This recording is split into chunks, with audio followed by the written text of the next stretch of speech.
try to get started over here Thank on you. this side of things. Wonderful. That was fun. So, trying to think here. Oh, I'm having technology troubles, but what's new, right? This here is a timeline of the judges to try to recap where we came from and where we're going. So, I tried to blow it up so you can see it. I'm going to start in the beginning. I'm standing in the way of some people, sorry. But it starts with the first judge, Othniel, and then we've come through him. We were talking about Ehud, and we talked about Deborah already, and then we're at Gideon, the one in the gold there. But last week we ended up talking about Gideon's son, Abimelech. Remember Gideon said, well, you know, I'm not going to be your king. People wanted to make him king. Said he was a great leader, and he was. But he answers right. He says, I won't be your king. The Lord is your king. So he gives the right answer, but then he names his son Abimelech, which means my dad's king. My father's king. So, and then he also asked for a whole bunch of gold from the people so he could fashion it into a religious golden object. He thought very highly of himself, and it sounds like he did want to be king. It's almost like someone who honors God with their mouth, but their hearts are far from him.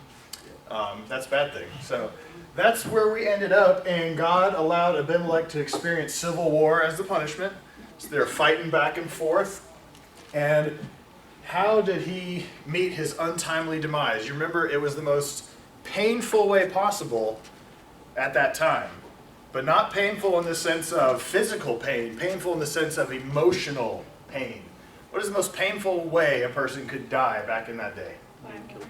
By a woman. Being killed by a woman.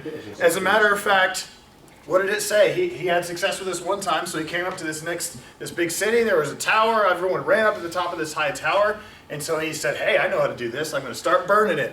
And so he did.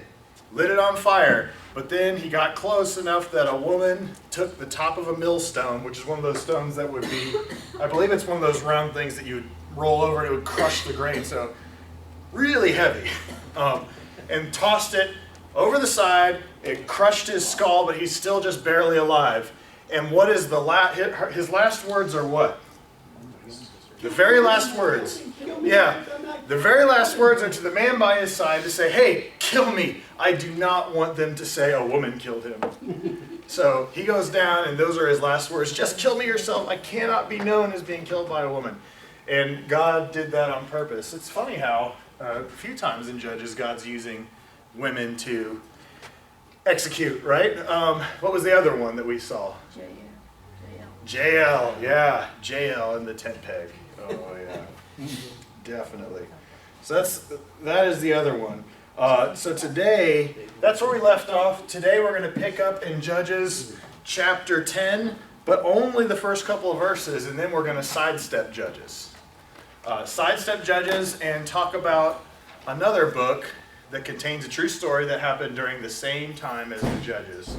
And it's more of a positive thing. If there is anything positive to be said, the book of Ruth would have that positive story. So will you guys pray with me as we get started, please?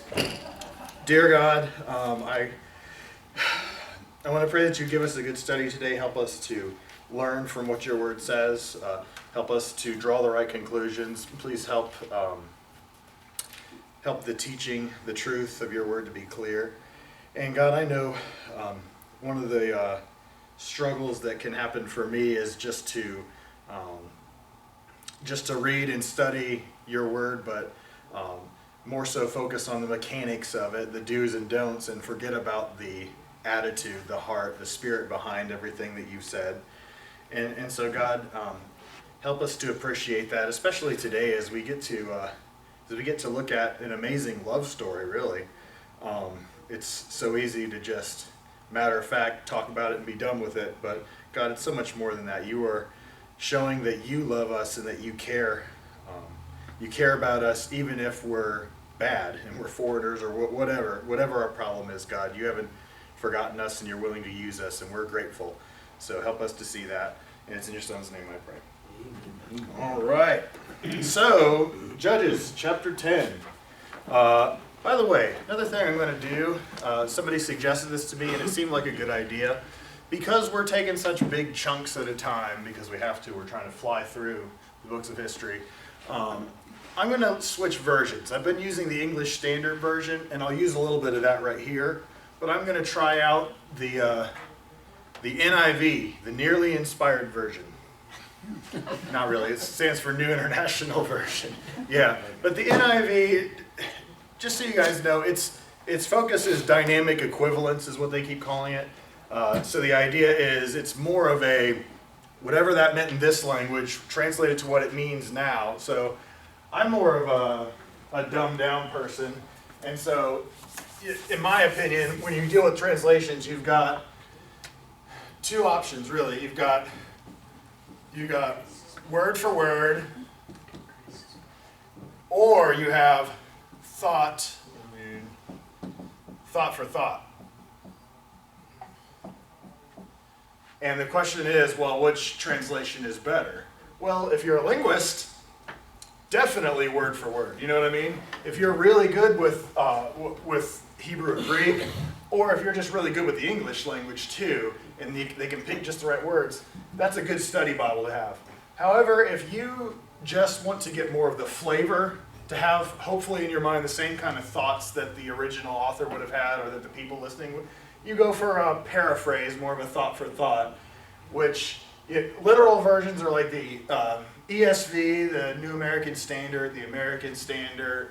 I'm not sure, there's another one called the Lexham English Bible. It's put out by Logos, and I think that's more of a literal one too, but I haven't gotten to use it much.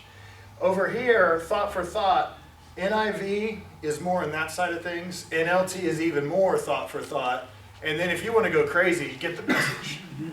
The Message Bible is a cool devotional, but don't read it for deep, serious study. Read it for the overall thoughts and flavor, because it's the Bible in email form is actually what it is, right? Or the Bible in message form is what it's called, a message. So it focuses on thought for thought.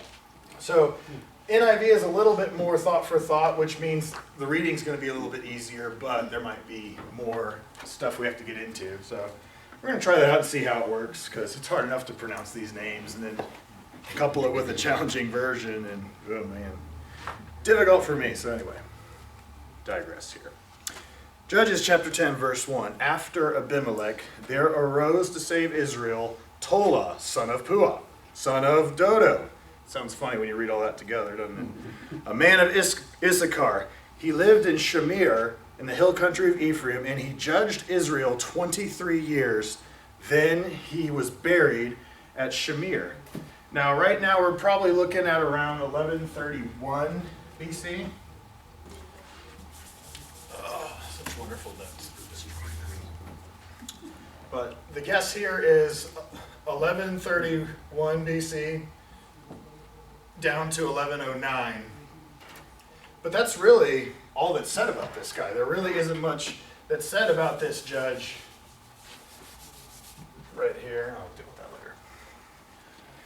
Not a lot that's said about him. And then the next one is in verse 3. After him arose Jair the Gileadite, who judged Israel 22 years. He had 30 sons who rode on 30 donkeys, and they had 30 cities called Havoth Jair to this day, which are in the land of Gilead. And Jair died and was buried in Kaman. This would be 1109 to 1088. And here again, 1109 down to 1088 BC is what we're guessing. Don't know much about this guy. Evidently he was prominent though, right? Well, number one, what can you deduce? He had 30 sons. What do you deduce from that fact? Anything? He had a lot of wives. He probably had a lot of wives, yeah. Or one very, very poor, miserable wife, you know? I'm just kidding. Yeah. Probably had a lot of wives, so he's probably polygamist. His sons were prominent, riding on their own donkeys, sort of like royalty. I mean, remember, that's what Jesus did, you know, right in that Passion Week there. So, but other than that, we don't know much about it, except he's a real prominent person.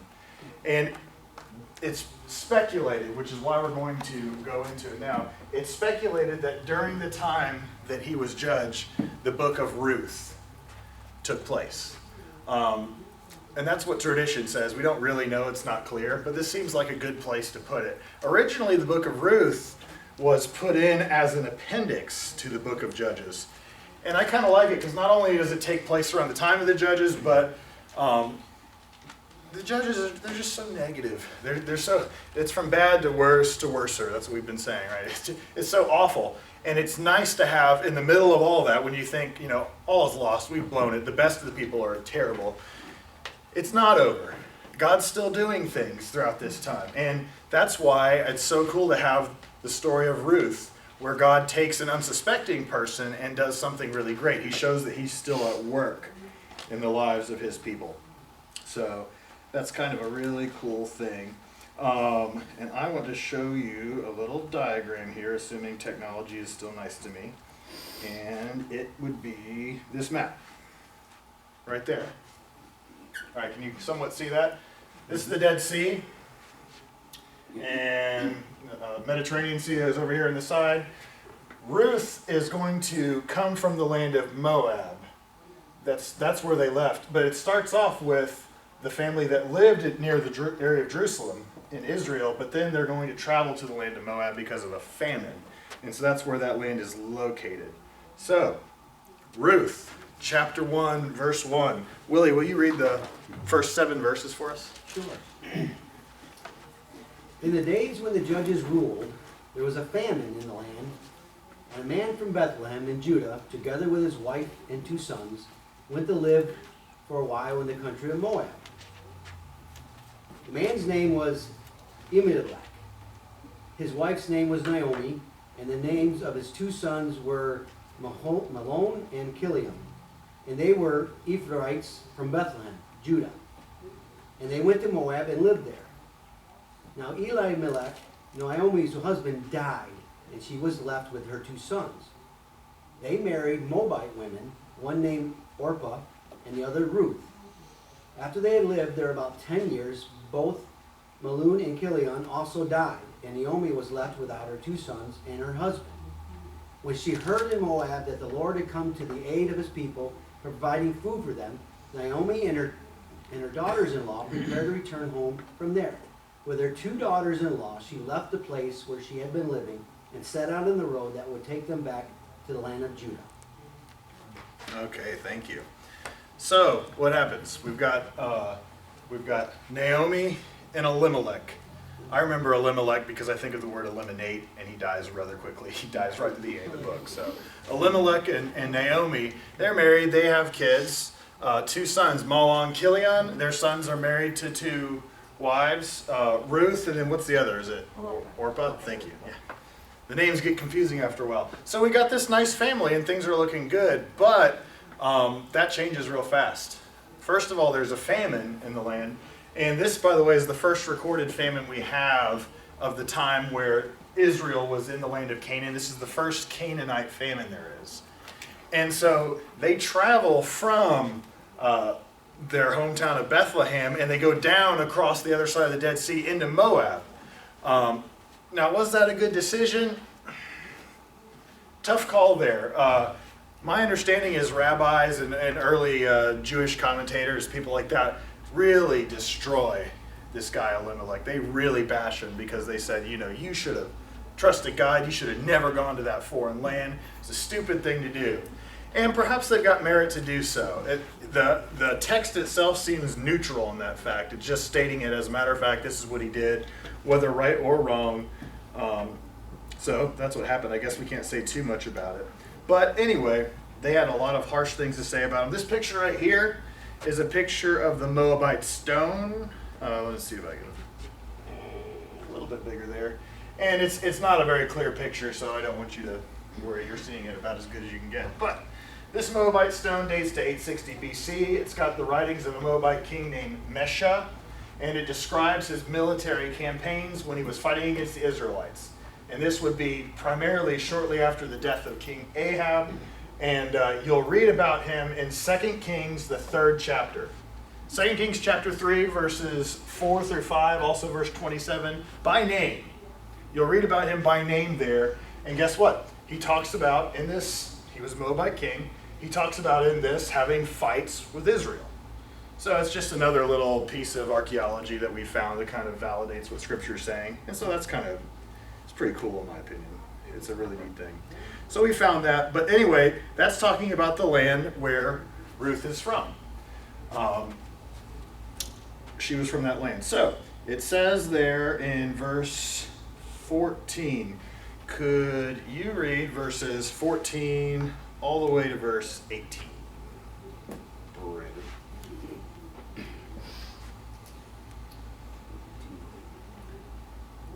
And again they wept together, and Orpah kissed her mother-in-law goodbye, but Ruth clung tightly to Naomi. Look, Naomi said to her, your sister-in-law has gone back to her people and to her gods. You should do the same. But Ruth replied, don't ask me to leave you and turn back. Wherever you go, I will go. Wherever you live, I will live. Your people will be my people, and your God will be my God. Wherever you die, I will die, and there I will be buried. May the Lord punish me severely if I allow anything but death to separate us. When Naomi saw that Ruth was determined to go with her, she said nothing more. Excellent. You know, a lot of people, and I guess it's easy when you first look at this to think, oh, okay, she's just choosing Naomi, right? It really sounds like that from the text. And yeah, she is choosing to be with her, but this probably is not a pick and choose God situation, like, oh, okay, whatever your God is, that's going to be my God. Odds are she knew who God was. She was familiar with who he was, and she wants to be on God's side. So she is rejecting the idols and the false gods of her own people, and she's choosing to come over to God's side. That's more likely what's going on. A big statement being made, but it's probably not just a blind trust or whatever that we should give her credit for. In verse 19 and following, it says, so the two women went on until they came to Bethlehem. When they arrived in Bethlehem, the whole town was stirred because of them. And the women exclaimed, can this be Naomi? Don't call me Naomi, she told them. Call me Mara, because the Almighty has made my life very bitter. I went away full, but the Lord has brought me back empty. Why call me Naomi? The Lord has afflicted me. The Almighty has brought misfortune upon me. So Naomi returned from Moab, accompanied by Ruth, the Moabite, her daughter-in-law, arriving in Bethlehem as the barley harvest was beginning. The word Naomi means pleasant. Pleasant. And she said, don't call me Naomi. Don't call me pleasant. Call me Mara. You know what Mara means? Unpleasant. What? Yeah, bitter. Bitter. As a matter of fact, I believe, you got to fact check me on this, but I believe it was Elisha, right, was dealing with the water. Wasn't it the waters at Mara? Or maybe I'm getting it confused, but there's another reference in the Bible, I think, to Mara, and it refers to bitter water that needed to be cleansed from the. Well, she's like, call me that. Call me bitter. I wish people today would just name themselves how they're feeling. That might simplify life a bit. You know? Remember when mood rings were popular? What if they really worked, you know? As a matter of fact, Reliant K wrote a song about that, right? But Yep. it's unfortunate that mood rings don't really work. Because it would clue people into a lot, you know. It's going on in there, they're fuming. It's not a good time to bring this up, you know. Anyway, yeah, she said, call me bitter. So she makes it pretty clear to everyone, bad has happened to me, and it is unfortunate. Now, where they came from, where the Moabites were, is very interesting. The idols that were worshipped there, one of them featured the god known as Chemosh or Molech, if you've heard of the term Molech. This, I believe, is a piece of that false god that they found. Let's see if I can blow this up a little bit. You can't see it very well from the picture, but it's this. This is a miniaturized version, I think, but it's sort of like a statue-looking thing. I believe it's got like a cow head or something, and it's got these hands held out. Do you guys know why the false god Molech would have these hands held out? What was the purpose of that? They put a baby on there and keep it up. Yeah, the purpose of that, this is a diagram of it, was this. They would take children and they would sacrifice them to this deity. So they had fire underneath. They would heat those hands up red hot, and they would sacrifice their kids to this false god. Really disgusting, really Awful. You just can't get much worse than that. And this is the land that this is one of the false gods that she is rejecting by leaving that land. So it is a drastic turnaround for her. Even if she was never a part of it, that's the place she lived. That's where she was. And they're coming out of that. Now, I think we're going to see later on, maybe, I don't know if you see it much or not. You would think Ruth is a good, godly woman, and I think she is. But even the most godly of people, sin takes a toll on you. And when you're living in a place like this for year after year after year, even the best of people start to suffer a little bit. Well, what does that look like? Probably in Naomi's case, it was probably just the fact that she said, call me bitter because God has rejected me. Notice it wasn't, because my life has been so hard, but God's getting me through it. It wasn't one of those. It was, the Lord's done this to me. God did it to me. Well, what causes that kind of attitude? Because intellectually we know the truth. We know, God sees things bigger than us. God loves us. He doesn't desire our harm. That's not his main purpose. We intellectually understand that, right? And so we know God's just working through things bigger than our minds can comprehend. We don't know. We have to trust. We read the book of Job. We read other examples in Scripture. And then we see it in our own life time and time again, right? So it's pretty clear. But have you seen people like that they go through that, and they come out strong, but then it hits a time where they really fall away. They really live in the proverbial land of Moab for a while. Perhaps they just have a family that is terrible, but they can't leave because they're stuck with this family. And so time and time again, the family's bringing them down. It could be a spouse that they're married to, that they can't just break that up, but one is always bringing the other down if they're unequally yoked or something like that, There's so many different ways this happened, or it could just be a bunch of death in the family. I wasn't ready for it, wasn't prepared, it just kind of happened, and my depression's out of control. Whatever it is, a lot of times when we go through that, the way it takes its toll on us, and the way you can tell, is we start to shift our thinking. And how? We shift our thinking to say, God, why did you? You see the difference? Not, why is this happening? And that's, struggling enough. But God, why are you letting this happen? Because then we start turning it into a light form of finger pointing. And that's kind of what Naomi did. Living in this kind of a place takes its toll on you. Why am I blabbing about that so much? Because, guys, we live in this kind of a place. We live in this kind of a place. Yeah, they're not sacrificing kids. They're aborting them, though.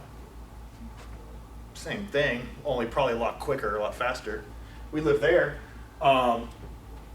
You look around at all we're using sin to sell everything we got. Well, we're living there too. Let's not be naive. And it's funny to me that it's not funny to me, but we're repulsed by it when we see it like this because it's just so blatant and obvious. We would never want to do that. But yet, when it's behind closed doors, when it's in a center, or when it's hidden, and we talk about it in theory, then all of a sudden it's like it just goes on and it continues. So in my opinion, we're living in a place like that. And if we are living in a place like that, that means you're going to start to get numb to these things. And if you're not being renewed by God's word day by day, it's going to start to show in your attitude, and you're going to find certain things happen. Like one statistic I found, that now more than ever, the idea of homosexual marriage is accepted by the church, now more than ever. Even people who say, hey, I wouldn't do that myself, but it's okay, whatever they want to do, where did that change come from? Because the Bible's pretty clear on, what's right and what's wrong. So why did this acceptance happen? Well, it's probably as simple as the fact that we've been here a long time. We've been living in it and living in it and living in it and living in it, been consuming the media, doing everything that we do, and so you start to just go numb to the fact that, man, I'm sick and tired of hearing about this. I would just rather let it happen, let it go, or I don't know what it is, but we start to buy into things and it takes a toll. So gotta watch out. That seems to be what happened to her. And then it puts us into chapter 2 of the book of Ruth. Who's my next reader? Up front, could we read the first 3 verses? Now Naomi had a relative on her husband's side from the clan of Elimelech, a man of standing whose name was Boaz. And Ruth the Moabitess said to Naomi, "Let me go to the fields and pick up the leftover grain behind anyone in whose eyes I find favor." Naomi said to her, "Go ahead, my daughter." She went out and began to glean in the fields behind the harvesters. As it turned out, she found herself working in a field belonging to Boaz, who was from the clan of Elimelech. Okay, that's interesting. The wording of this is funny to me, but kind of cool. Like, she found herself there. Like, did she just find herself, or did God want her to coincidentally find herself in this particular place?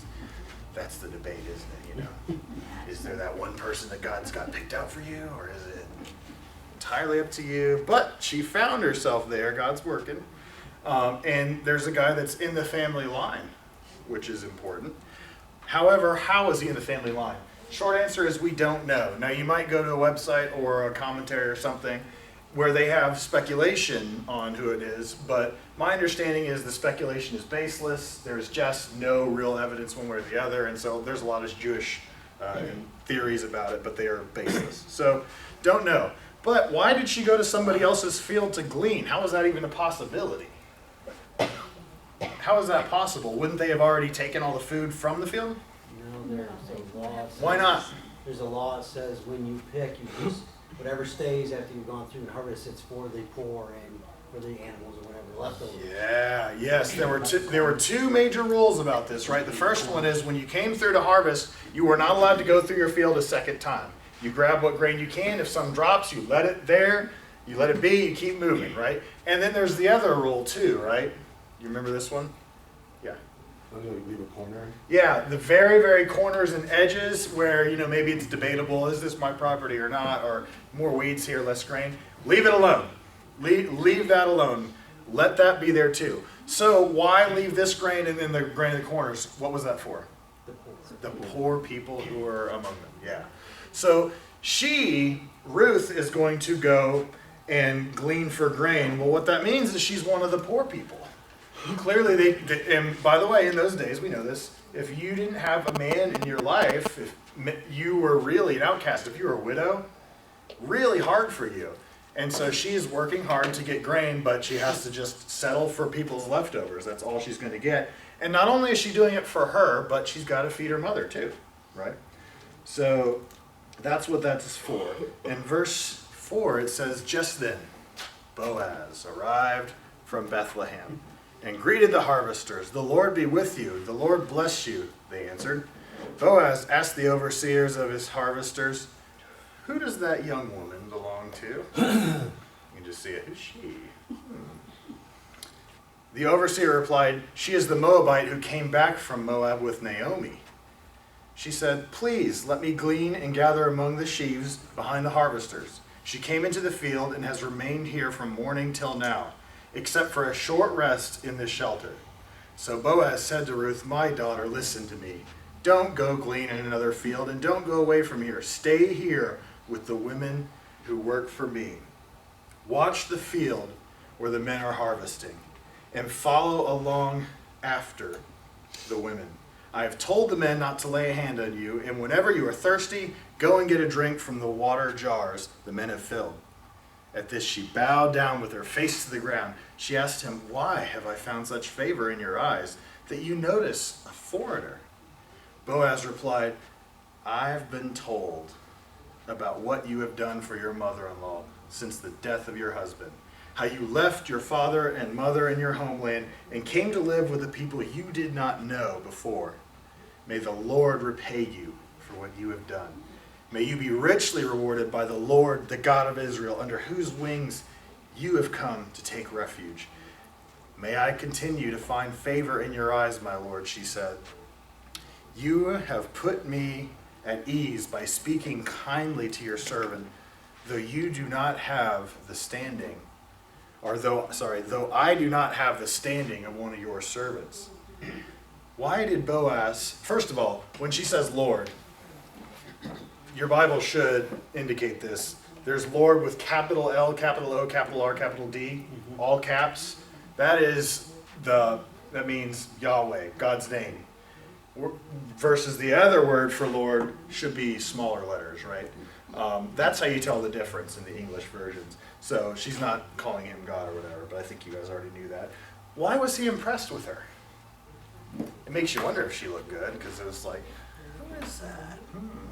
But what is it that seemed to really impress Boaz about Ruth? She worked all day. She worked all day, and she's been here this whole time. She's been working all day, and she only took a really short break. She's a hard worker. And he's like, But not only that, what was the other thing that impressed him? Took care of Naomi. Yeah, the reputation that she had. The reputation that she had for sacrificing of herself to take care of her mother-in-law, to make sure a woman who was down and out could be provided for. And that also impressed him too. That's my opinion for relationships and how, the glue that kind of holds them together or whatever. What kind of things should we be attracted to? Well, hopefully we get to the point, guy's not there yet or whatever, where that is what we're attracted to. We're attracted to things like reputation and hard work. Not hard work in a, slave driver or whatever, obviously, but people who have a good work ethic, who have a good reputation. Man, isn't there like a verse in the Bible about that? A good name is more desirable than, what was it, rubies or something? Yeah, right? I'm right, Gabe, right? It's in there. Yeah, it's in the Bible. Thank you. Yeah, it's there. So it's got to make you wonder, what are you looking for? Are you looking for reputation or are you looking for looks? So it's an important thing. Let's look at verses 14. Willie, I'm going to give this to you because it's a nice long section and you're a good reader. So can you read verses 14 through 23? Sure. At mealtime, Boaz said to her, "Come over here, have some bread and dip it in the wine bin." When she sat down with the harvesters, he offered her some roasted grain. She ate all she wanted and had some left over. As she got up to glean, Boaz gave orders to his men, "Even if she gathers among the sheaves, don't embarrass her. Rather, put out some stalks for her from the bundles and leave them for her to pick up, and don't rebuke her." So Ruth gleaned in the field until evening. Then she threshed the barley she had gathered, and it amounted to about an ephah.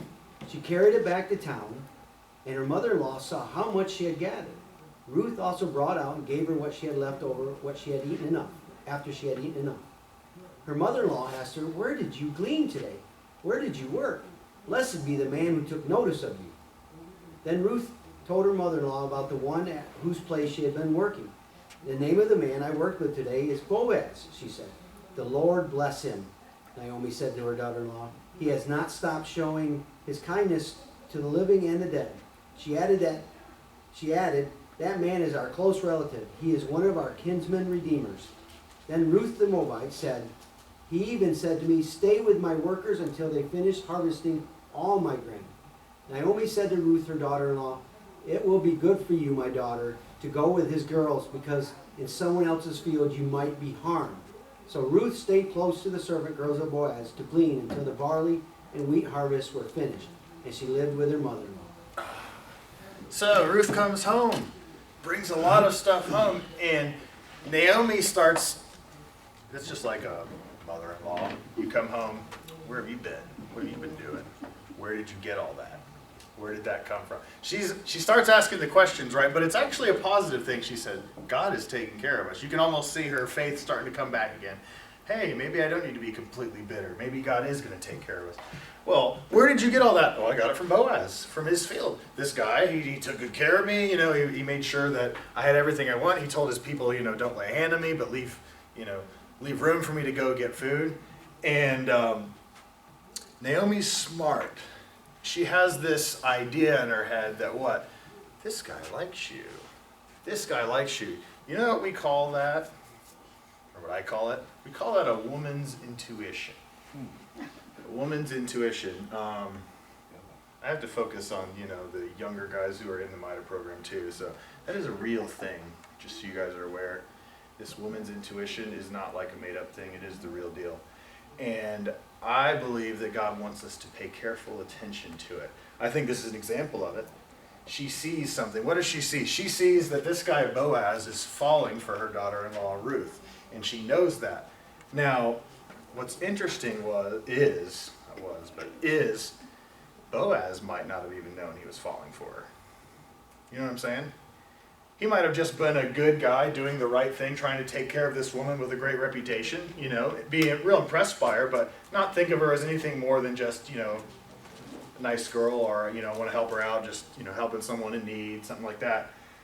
But it's the mother-in-law that has this intuition to say, no, there's more going on. That is a very real thing, I think. And when you get married, your wife's going to have that. And she's going to use it against you. Right? But it's not a bad thing. It is actually, when you get married, it's one of the reasons why you married her. So that she can use that extra sense she has to save you from some grief. Because how many times is it, you've heard time and time again, the guy cluelessly walks into a relationship he shouldn't be in, an illicit sexual encounter or something like that. Well, where does that come from? Well, a lot of times it comes from good intentions. The guy's clueless. No, she didn't mean anything. We're just friends, it's nothing more than that. But who picks up on it first? It's always the wife. It's always the one that, I don't like the way she looks at you. I don't like the way she talks to you. You never brush that off, is all I'm saying. If she says, oh, I don't like that, it makes me uncomfortable, you never say, get over it, honey, come on, it's not a big deal. You don't do that. Because she has a power that you don't have. Like it or not, we don't have it. We're clueless. It's just, you know what I'm saying? You guys are trying to hold back laughing, but it's true. It's the truth. So watch out for that. She knows. Now, however, I feel the need, since this is kind of critical to guys, I feel the need to flip this too. The woman's intuition, which is a great thing, I believe it can be misused too, and we've got to be careful. And here's how I think about it, and keep in mind this is opinion, so sorry, this is opinion. But if the woman has this great intuition, sometimes it allows her to see the dots connect before they connect. And the guy's walking around and he's noticing life here. The woman sees, ooh, I see what's ahead. I see where he's headed. I see where she's headed. Something bad's going to happen. She kind of puts things together, right? Well, if the guy is clueless and he starts heading in that direction, does it mean that he's going to automatically fall and stumble or whatever? No, it doesn't. It means he's headed that way and he needs to be careful. He needs to break it off, whether it be a bad relationship. Usually that's what it is, some kind of bad relationship that he shouldn't be involved in. But a woman with her intuition could use that as an opportunity to gossip. Because guess what? Her sixth sense or whatever it is probably true. It probably, if it kept going that way, it probably would happen. But we need to count on the fact that sometimes people repent. Sometimes people wake up and come to their senses. So if you just, instead of addressing people directly, but just start talking about, wow, you see the way that guy looks at her, that preacher looks at her. Funny how he always lets her talk a lot, Stuff like that can really do damage when you should be going straight to the guy that's struggling with it. Does that make sense? So don't misuse that gift. That is a wonderful gift that is for our good guys. And girls, you have that. You have power over us in that area. And that power can hurt, especially if it's used in the form of gossip. So please don't do that. But use it to help us out. And guys, listen up, because you need to listen. You just need to listen. Leave her alone. So that makes sense, right? Can I move on past this? I'm going to talk to you later about that face of yours. I don't know what it's doing. All right, sorry. We're in Ruth chapter 3. Third chapter of Ruth says, one day Ruth's mother-in-law, Naomi, said to her, my daughter, I must find a home for you, where you will be well provided for. Now Boaz, whose women you have worked for, is a relative of ours. Tonight, he will be winnowing barley on the threshing floor. Wash, put on perfume, get dressed in your best clothes, then go down to the threshing floor. But don't let him know you were there until he has finished eating and drinking. When he lies down, note the place where he is lying, then go and uncover his feet and lie down. He will tell you what to do. I will do whatever you say, Ruth answered.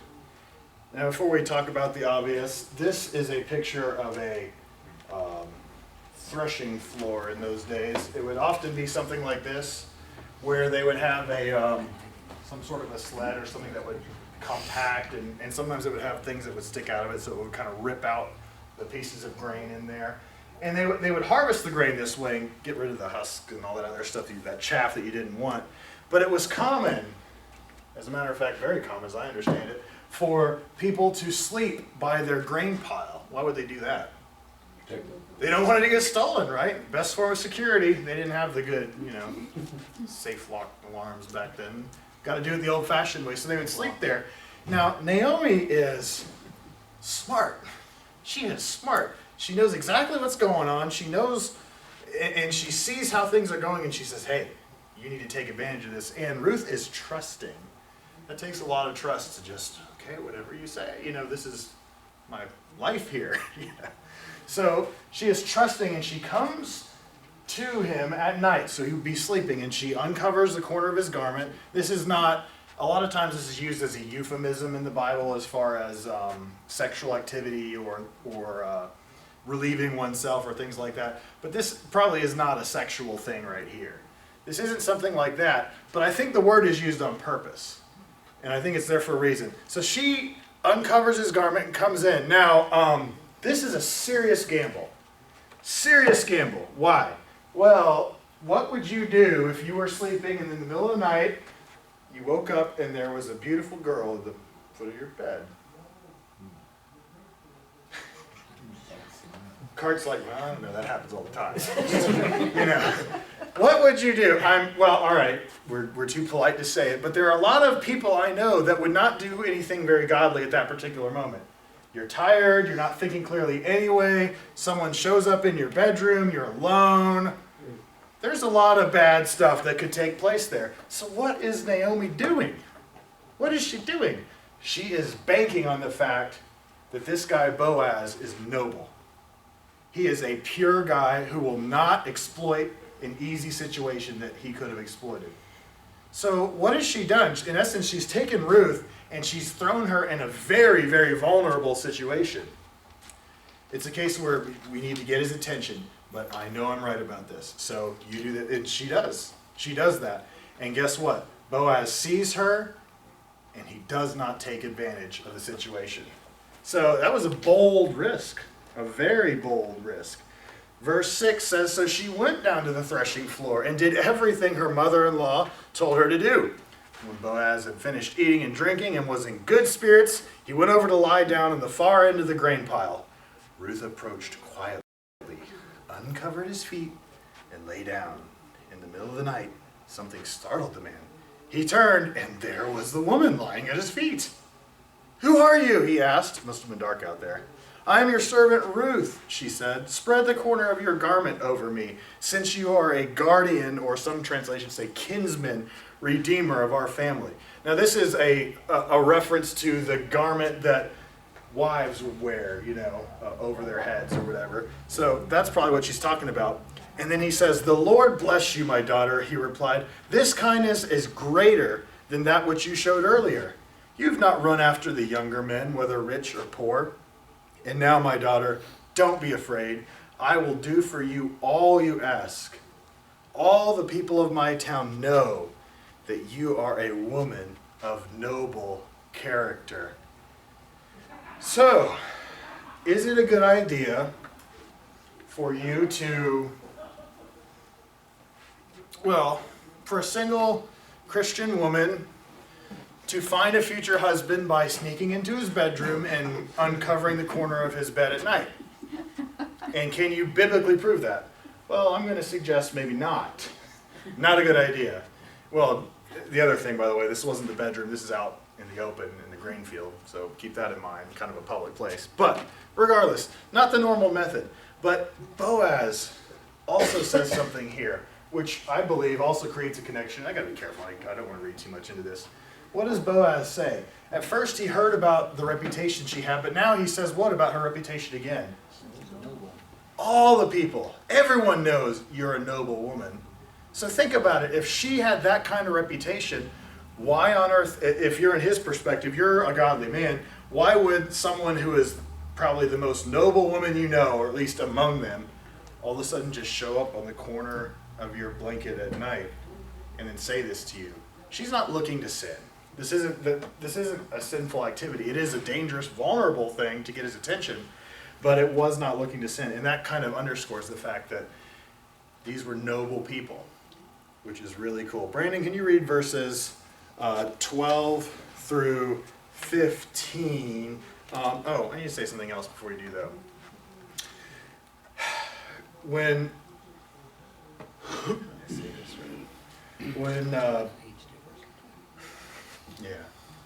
age difference, you're right. Not uncommon, but yeah. But I think one of the things that this lesson, what do you think it implies? That Naomi was willing to trust that this guy Boaz would not sleep with her, would not take advantage of this situation. Is there a lesson as far as relationships go for us today? What is the lesson that maybe we're supposed to learn from that? You have anything? Sleep with somebody before you're married. Well, okay. Good and obvious, thank you. Yeah, shouldn't sleep around before you're married. That's true. I think there might be another one though too, and help me if I'm wrong with this, but she was banking on the fact that he had noble character and would not take advantage of a bad situation. Well, what is the husband supposed to be in the relationship? The leader, right? Specifically, the spiritual leader. So she is already banking on the fact that this guy Boaz is, if he's going to be the husband, he is going to be the spiritual leader. And since he is going to be a good spiritual leader, he is not going to take advantage of a situation. I think she's gambling on that fact, but I think she's right in this particular situation. So don't you think by implication, if that's the kind of person that God's looking for at this time, that he's looking for the same thing today, the men need to be the spiritual leaders. And a lot of times when the woman has to set all the boundaries, that's a sign that it's a bad relationship, need to move on or whatever, you know. So same thing goes for us guys. We can't be like people who, oh, I can't help it, you know, it's so hard, I can't help. No. You can help it, and you must be the one to help it. You must be the one that leads. That's just the way it works. So I think there's a little lesson there, but if not, oh well. Now, go ahead and read, Brandon. Sorry, I said a lot. Okay. Well, let me say one more thing. I'm just kidding. Go ahead.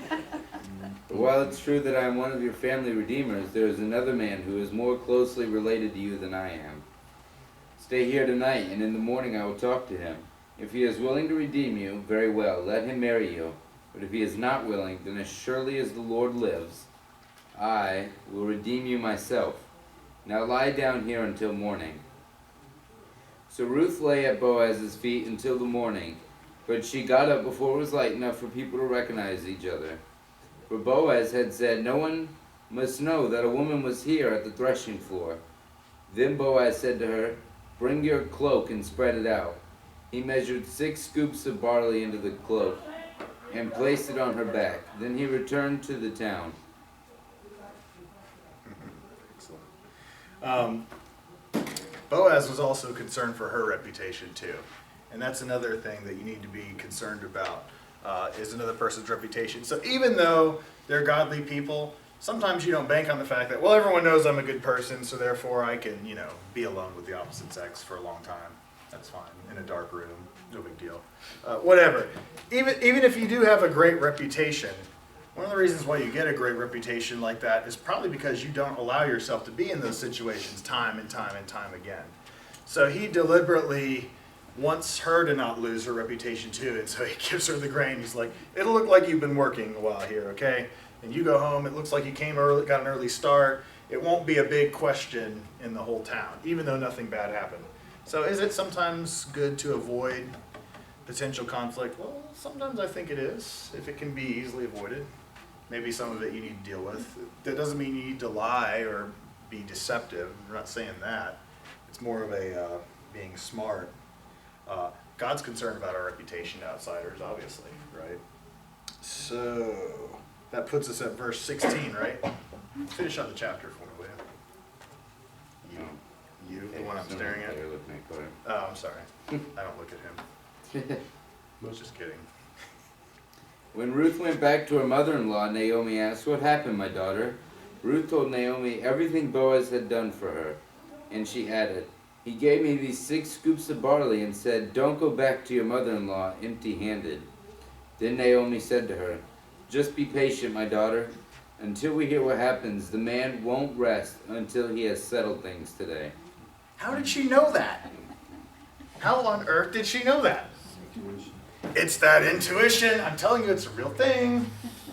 And was she right? Well, chapter 4. Meanwhile, Boaz went up to the town gate and sat down there, just as the guardian redeemer had mentioned came along.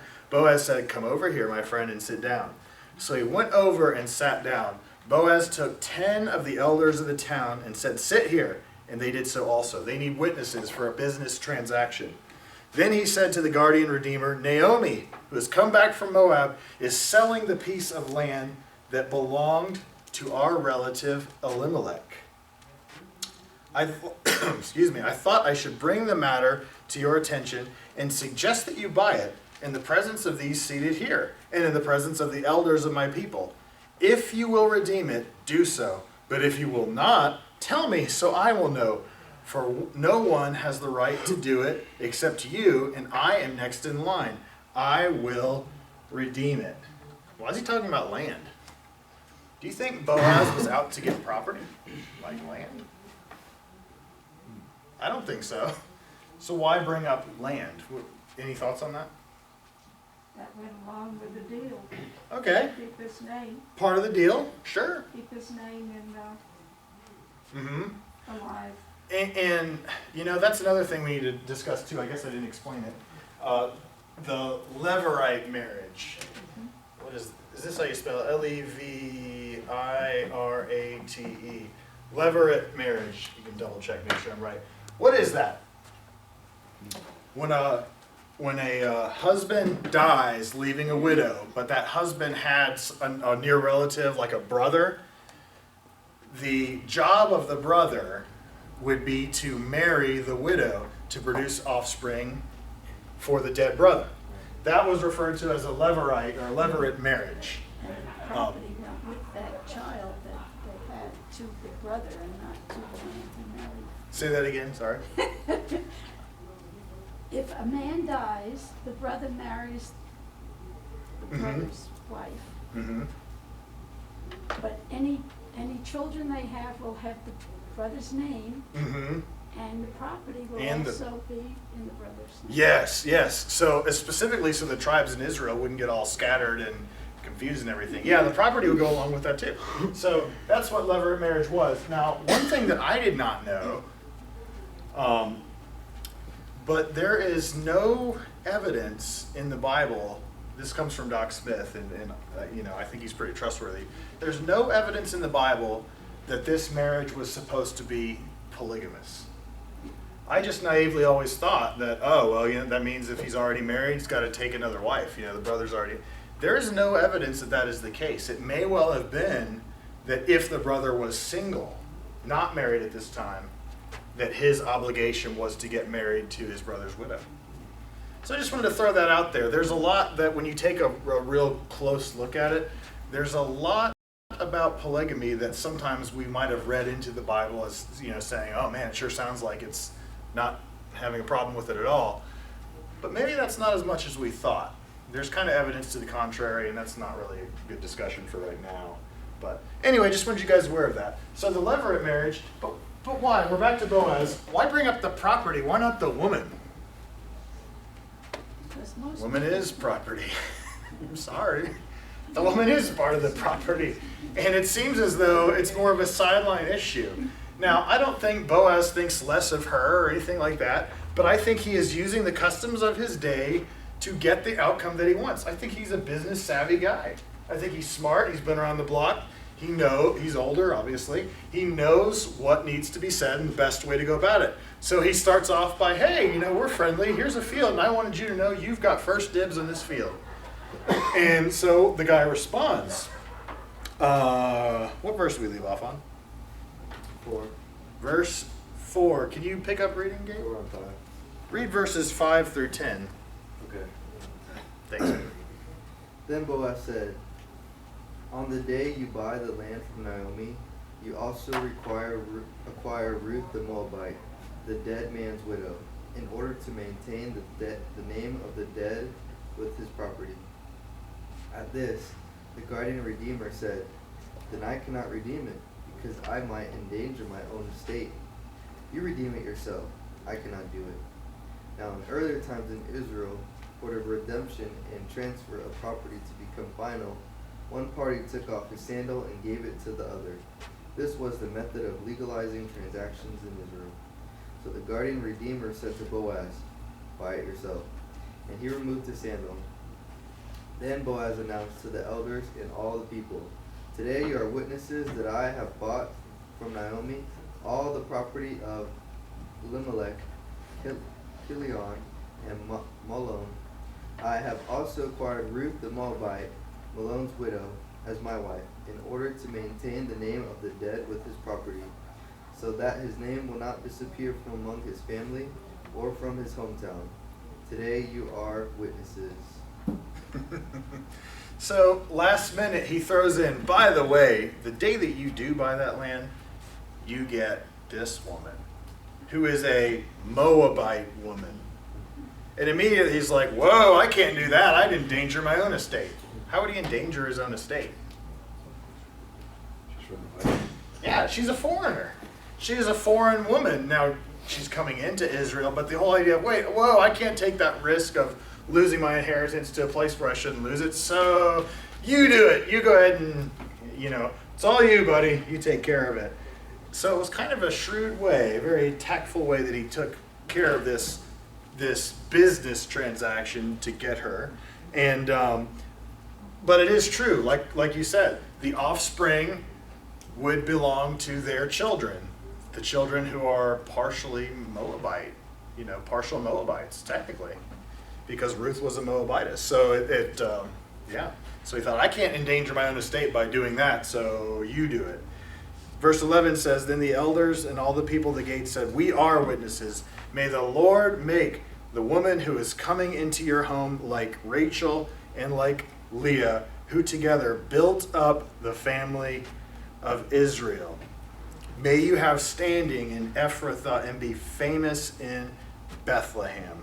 Through the offspring the Lord gives you by this young woman, may your family be like that of Perez, whom Tamar bore to Judah.' So Boaz took Ruth, and she became his wife. And when he made love to her, the Lord enabled her to conceive, and she gave birth to a son. The women said to Naomi, 'Praise the Lord, who this day has not left you without a guardian redeemer. May he become famous throughout Israel.'" And God takes a bitter old woman, sounds bad, but takes a bitter woman and makes her pleasant yet again. Kind of reminds you of a verse in Scripture called Romans 8:28, which I keep saying over and over again. God causes all things to work together for the good, those who love him, who have been called according to his purpose. Verse 15, "He will renew your life and sustain you in your old age. For your daughter-in-law who loves you and who is better to you than 7 sons has given him birth." Then Naomi took the child in her arms and cared for him. The women living there said, "Naomi has a son," and they named him Obed. He was the father of Jesse, the father of David. This then is the family line of Perez. Perez was the father of Hezron, Hezron the father of Ram, Ram father of Amminadab, Amminadab father of Nahshon, Nahshon father of Salmon, Salmon father of Boaz, Boaz father of Obed, Obed father of Jesse, and Jesse the father of David, King David.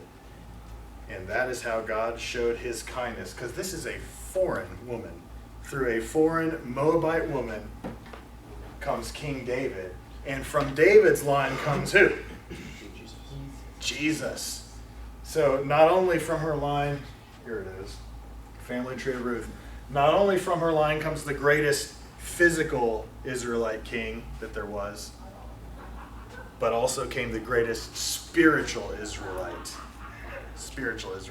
king that there ever was or ever will be. That's Jesus. So let's take a break.